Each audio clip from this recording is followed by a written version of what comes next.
Good afternoon, ladies and gentlemen. A new episode of The World Today. We do have a lot of headlines published on national and international websites, and we are going to analyze many of them. Before we start, let me first welcome my dear guest live here in the studio, Mr. Yehtm, our political analyst of this episode. Thank you very much, sir. Thank you. We are going to start from Al-Ahram Online, where we read, Al-Sisi orders renovation of bombed church before Coptic Christmas. Egyptian President Abdel Fattah al-Sisi ordered on Thursday the renovation of St. Peter and St. Paul Church, the site of the 11th of December's bomb attack, to be completed before the 7th of January or before the Christmas. The president announced the renovation during the inauguration ceremony of 4 highway projects, saying that the Armed Forces Engineering Authority would be responsible for executing the project. Well, in fact, when President Abdel Fattah al-Sisi was asking General Kamel al-Wazir, the head of the engineering authority of the armed forces, he said already that as we speak, as they were speaking, already the renovation or work is taking place, and inshallah it's going to be completely finished before the 6th, to be accurate, of January, meaning before the Christmas Eve. Sir, how do you see this?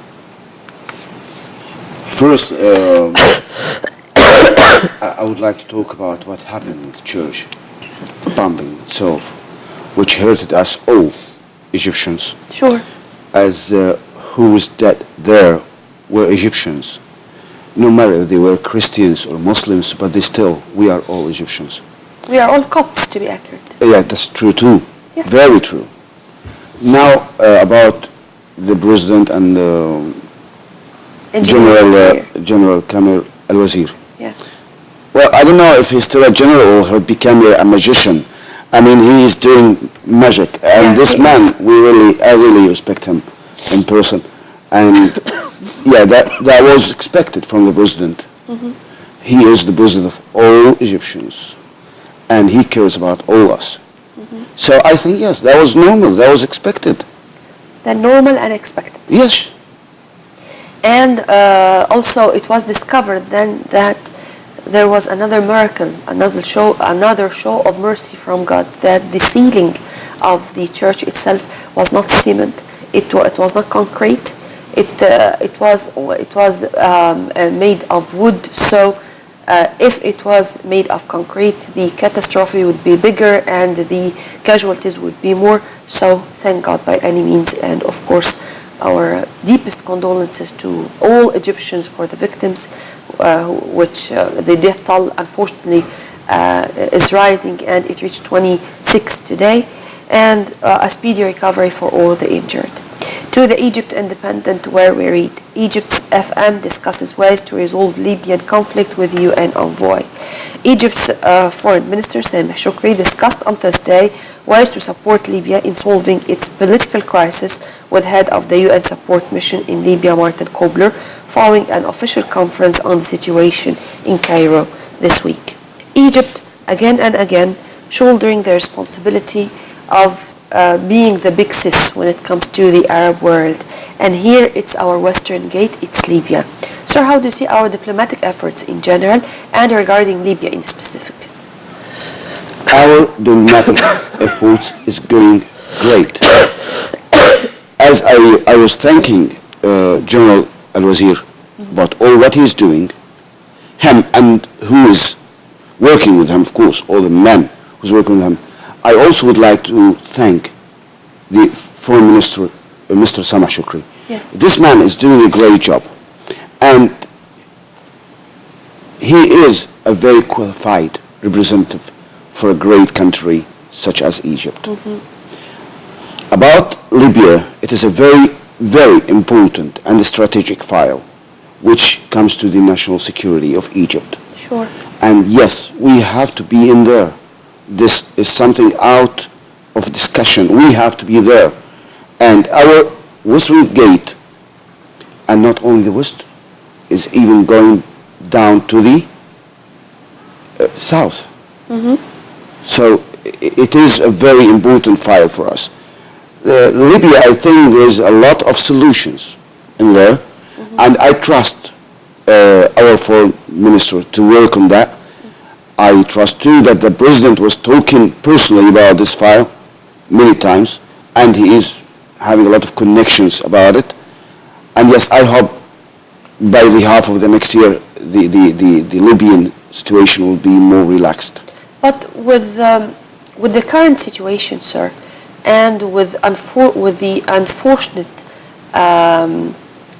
ways to implement al-Sukhayrat agreements, for example, with all the sufferings or all the obstacles on the way in front of Faiz al-Sarraj, it doesn't seem that there is some light by the end of the tunnel.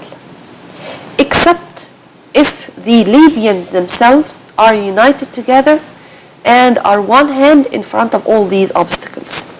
So, how do you see mediation at a time that the sides or the powers themselves on the ground in Libya are not one hand? There is two powers, two big powers in Libya. The first power is the supporters of Haftar. Second power are the supporters of al-Gaddafi. Okay. If the Libyans want to take their homeland back, these two powers got to come together. That's first of all. Because these two powers are the real effective powers in Libya. Every tunnel get an end and start, and two sides, and there is always an end for the tunnel. But the end got to be done by Libyans. Yes. We have to show them the way. Maybe, yes. We have to help them to come out of this tunnel. But they have to decide that. Let me put my question in other words. In Libya, which is more dangerous on Libya as a country? Is it of course, they are all the same faces of one coin. If I'm going to speak about Al-Qaeda, Daesh, the so-called many other names, the so-called Ansar Bayt al-Maqdis, so-called Boko Haram in Nigeria, they are all militants coming from the same origin. Which is more dangerous? Is it the differences and disputes among the Libyan powers, or the terrorists who unfortunately had their strongholds or they hide out in Libya for many years since the fall of Gaddafi? I think which is more dangerous is who made those products. Okay. So if we want to solve the problem of the bad products, we have to solve the problem of who have made these products and who is supporting them and who is financing them, who is giving them power, weapons, human rights cover. That's very important. Media power. If we want to solve these products, we have to watch what. One final question, sir, because what you're saying is very important. Security solution. Is it going to be the main part, is going to occupy the main part or take the lion's share of solving the Libyan crisis, or its diplomatic efforts? It is diplomatic. Diplomatic. It is all about politics. They have to find a political solution. Yeah, reconciliation. The Gulf today, traces of explosives found in Egypt air remains. Traces of explosives have been found on some of the victims of an Egypt air flight from Paris that crashed in the Mediterranean Sea in May. Egypt's Civil Aviation Ministry said on Thursday in a statement, stressing that a criminal investigation will now begin into the crash of flight number 800 or 804, which killed all 66 people on board. Now, I'd like just to listen to the international community and to see if they are going to accuse Charles de Gaulle Airport of being out of security, of lacking security procedures, of even ordering the citizens from big powers, Western big powers, not to travel to France or stuff like that. And today, I don't know if this is a coincidence or no, France extended the emergency state or the state of emergency to the extent that the presidential elections are going to take place under the state of emergency. Would you please elaborate, sir? Well, you are very optimistic. You are very optimistic. These laws and this kind of speeches about international security and all this kind of punishments, and this is made for us, not for them. They made it for us. So we are, if you see the vision, if you have a big vision for this, we are the real victim of terrorism. Sure. And I'm talking not about Egypt, I'm talking about the Arabic world, I'm talking about the Muslims everywhere. You know, sir, I'm talking, yes. we are, but not, of course, with the more than 120 people who were killed on exactly the 13th of November 2015 in France, they are all victims. Yes. But the repercussions are not that grave with them like with us. Yes. The look of the international community to what happened there is not like if it is taking place That's here. what I was telling you. If this It's is made for what us, you- not for Okay. them. That's for them. The punishment and to be accused and that's for us. For them, no. They turned around. We are the real victims of what they have made. Now, we have been copied by international powers. And they made us ignorant for so many years. They took our resources. They made us empty. Then they start to create the religion, a new religion, but called Islam too. to create also what's called Islamophobia. Yes. Yeah. And that's what they made. Now they are in the stage which they have to accuse us on anything. So, You know, sir, when I read about this issue yesterday, when it was announced that there were some explosives in the remains of the victims, I thought about the Justa issue.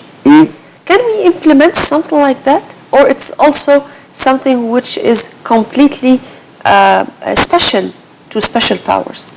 I'm inviting you to come to the reality and get out of the dreams world, because those who are having the power in their hand will not allow us to do this. And Unless we listen again to what the president have said, to have your own national decision, you have to accept the price. yes, So into that. we have to accept the prices that we have to pay for our national decisions. Then yes, we can do what you are dreaming of. Taking you to The Guardian, where we continue to read, Donald Trump's Israel ambassador is hardline pro-settler lawyer. David Friedman opposes two-state solution, backs undivided Jerusalem or Al-Quds as capital, and has acted for Trump's failing hotels. Donald Trump has named as his ambassador to Israel a pro-settler lawyer who has described some U.S. Jews as worse than concentration camp prisoner guards. Well, one, I think, of the main features or of the main arguments to say that America, the United States, is a state of institutions, and there are a lot of figures, but they are all also same faces of the same coin. So the many administrations, but the same policies in specific when it comes to Israel. Is this a new proof? Yeah, it needs no proof. Okay. Who leads and design and plan the policy of United States is the CIA and the Pentagon. And the others are just working on how to do what these plans are made 4. But I have to be honest with myself. I believe that President Trump will give or will show us a new image of an American president. But Will he show us some respect, sir? if he show it to the Americans, he will show it to us, of course. Okay. Because I mean here with the word respect is to just be a little bit just when it comes to the measurements of incidents taking place here and there, to differentiate between the word let us- terrorist and the word resistance fighter, Yes, for I agree, example. but- Militant and gunman. Yeah, let us give him a chance to show us what he is, and then we can talk about it, because up to now, he is not the real president yet. Till the moment. Yes. And even there are some developments taking place today, as Obama is saying that he is not going to let it go like that. What he calls the Russian hacking into the elections. Yeah. Is this another phase of the Cold War, or this is only to be the final statement by Obama before leaving the White House? I think Saving, as they are saying, his figure. I think it is bigger than Obama. Okay. I think it is about, the biggest question is, will Mr. President Donald Trump will reach the White House? According to the boxes, No, according to the democratic process. according to what is planned in somewhere in the dark spot of this world, is Mr. President Donald Trump will reach the White House. According to what we hear from Obama, someone is trying to stop this. Okay, great. But those who Yes. of course, it's not someone. No. This group, Yeah. I should say, in a country like America, is this possible? It is possible in a country like America. Okay. From the World Bulletin, we move to Putin or to Russia and Syria. Putin says next step for Syria is nationwide ceasefire. This is the optimism you were talking about. sir. Yes. Russian President Vladimir Putin said Friday that the next stage in ending Syria's bloody civil war will be getting all sides to agree to nationwide ceasefire as thousands of civilians and rebels poured out of Aleppo. This was a little bit earlier, because as we speak, unfortunately, the thousands of civilians and rebels stopped to pour out from Aleppo, and unfortunately, there are also some news saying that Idlib may turn to be another Aleppo after the gunmen or the so-called armed opposition, in addition to civilians, poured into Idlib. So another hotspot is created. So how do you see the statements of Putin, and to compare these statements with what's going on the ground? What I believe about the Syrian file, Yeah. that no one is having an upper hand in Syria. And all the players, or all the coaches, have some players, and we are in a Syrian league. Everybody is trying to get some benefits from the others. I support the Syrian state, and I'm talking about myself, and I would care a lot to keep the national Syrian army. President Bashar is not my president, so I don't care about him. That's something for the Syrians to decide, Sure, not to me.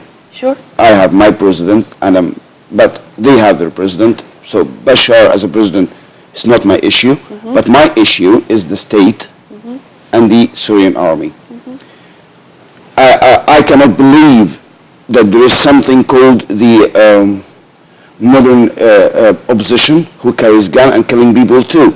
So they are Because all... of this, I'm all the time calling them the so-called armed opposition. Yes, I believe... I do not believe in armed opposition, whether it's peaceful opposition or armed militias. Agreed. I mean to that. So they are all the same. Everybody have killed the Syrian people. Everybody. No matter what the name is, but everybody have killed the Syrian people, Syrian kids, Syrian women, Syrian elders. All those have been involved in killing the Syrian people. So negotiations going here and there. I hope, once again, that everybody who is not Syrian gets out of Syria. Now, it's too late. Too late. It is never too late. But there is an urgent meeting with the UN Security Council to speak about what's going on in Syria. Is it going to be another income paper, or this time it's going to take a more serious schedule or a more serious venue? I hope it's more serious. But from what we see, there's nothing I can hope for. Yeah. I don't know why everybody is very passionate to destroy this country. Show of power, sir. Yeah, they can go to Alaska. It's a show of power, and unfortunately, people there with the sectarian strife with Alawites, Shiites, Sunnis, Kurds, you name it, they have given them the chance to come and to invade them with the so-called soft colonialism. If you allow me, most of our problems in this area, you will find Iran involved. Sure. Iran is really doing a very bad job. They know how to play politics, sir. And that's what Obama did. Yes. He used the Daesh and Brotherhood and all this stuff. They created the monster. Yes. Mr. Ihab Ammar, our political analyst, thank you very much for being with us, sir. Thank you. Well, by this we come to the end of this episode of The World Today. Till we meet again same time on Nile TV International with another crew. Many thanks for watching.